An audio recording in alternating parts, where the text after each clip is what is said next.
कई नौजवान अपने इस निर्णय को लेकर, अपनी चिंता को लेकर जगह जगह पर धरना प्रदर्शन कर रहे थे, जो आज दिन में खबर आई। और कल भी हम, जैसे ही ये खबर आई कि नियोजन नीति रद्द कर दी गई, मैं उसी दिन से इस विषय पर काफी गंभीरता के साथ चिंतन कर रहा हूं। पूरे मंत्रिमंडल, पूरे सरकार के अंदर माननीय सत्ता पक्ष के लोग आपस में विचार विमर्श कर रहे हैं कि क्या वैकल्पिक क्या स्थिति हो, क्या हो। बहुत सारी बातें आ रही हैं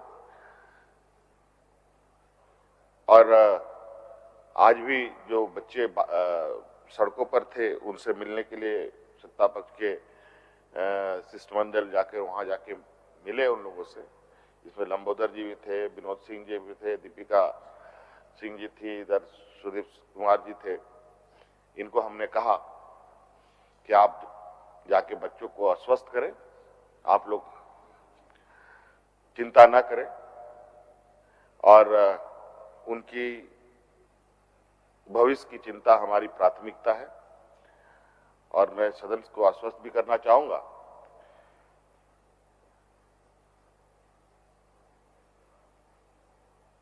कि हर हाल में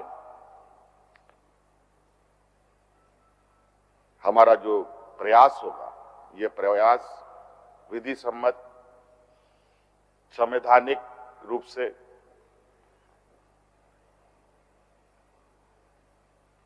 क्या बेहतर रास्ते हो सकते हैं और बच्चों के लिए या हमारे नौजवानों के लिए क्या अच्छे रास्ते हो सकते हैं, इस रास्ते पर सरकार बिल्कुल आगे बढ़ेगी। और हमारा ये प्रयास भी होगा कि इस राज्य के नौजवान जो चाहेंगे उसी निर्णय के साथ आगे सरकार जाएगी। इस तरीके की हमारी कुछ मंशा हमने सोचा है। तो मुझे लगता है कि बहुत जल्द कुछ निर्णयों पर हम सभी लोग पहुंचेंगे और जो भी सवाल सदन में आए हैं, चाहे जिन्होंने फॉर्म भरा हो, नहीं भरा हो, उनकी उम्र सीमा बढ़ गई हो या घट गई हो, उन सभी चीजों का समावेश करते हुए सरकार निर्णय लेगी, अध्यक्ष महोदय। और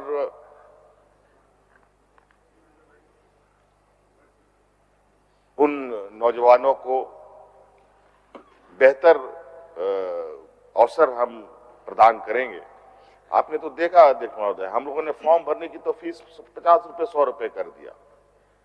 पहले तो हजारों रुपये में होता था। जहां 2.5 लाख बच्चे फॉर्म भरते थे, 4-4 लाख बच्चे फॉर्म भरने लगे।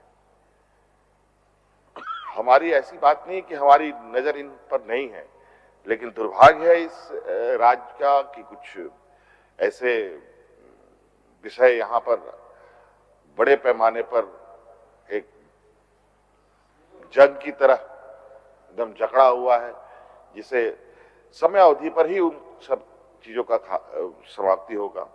लेकिन इस विषय को भी एक राजनीति, जैसे अलग राज्य का एक जंग था, उसी तरीके से इसमें भी हमारे नौजवानों को, आने वाली पीढ़ी को ध्यान देने की जरूरत है अध्यक्ष महोदय। क्योंकि आज हमारे जहां बौद्धिक रूप से लोग कमजोर हैं, उन वर्गों के साथ जिस तरीके से घटनाएं घट रही है, हस्र हो रहे हैं, उनके ऊपर अत्याचार हो रहे हैं, मानसिक रूप से हो या अलग अलग तरीके से हो, इन सब से भी उभार हो। लेकिन ये सभी चीजों के पीछे सबसे पहले लोग अपने पैरों पर खड़ा हो, ये जरूरी है। शिक्षित हो, ये जरूरी है। बौद्धिक क्षमता बढ़ाए, ये जरूरी है, जिसको लेकर सरकार राज्य में काम कर रही है। अध्यक्ष महोदय, मैं सदन को बिल्कुल आश्वस्त करूंगा कि आप चिंता न करें। वर्तमान सरकार बिल्कुल कमिटेड इस राज्य के प्रति है और अपनी कमिटमेंट को हर संभव और हर वक्त तरीके से पूरा करने का प्रयास भी करती है और प्रयास भी किया है और अपने कमिटेड को जो उनको पूरा भी किया है। धन्यवाद। इस राज्य के प्रति इस राज्य के 3.25 करोड़ लोगों के प्रति हम लोग कमिटेड लोग हैं अध्यक्ष महोदय, और यही वजह है कि कई चीजें विगत महीनों में हुए हैं और हमारे सरकार के कार्यकाल में हुए हैं जो कभी 20 वर्षों में नहीं हुआ। हमारे विपक्षों ने तो अध्यक्ष महोदय पूर्व की सरकार में शिक्षकों की बहाली हुई लेकर क्या कर रहे होंगे राज्य के अंदर, आप अंदाजा लगा सकते हैं अध्यक्ष महोदय। नियोजित कर पाए और मौजूदा हालात अध्यक्ष महोदय, जो ग्रामीण क्षेत्र से जो बच्चे आते हैं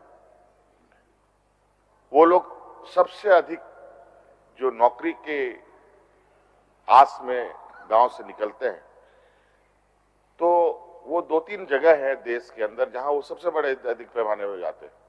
जैसे रेल की नियुक्ति हो, उसमें बहुत बड़े पैमाने पर ग्रामीण क्षेत्र के बच्चे जाते हैं।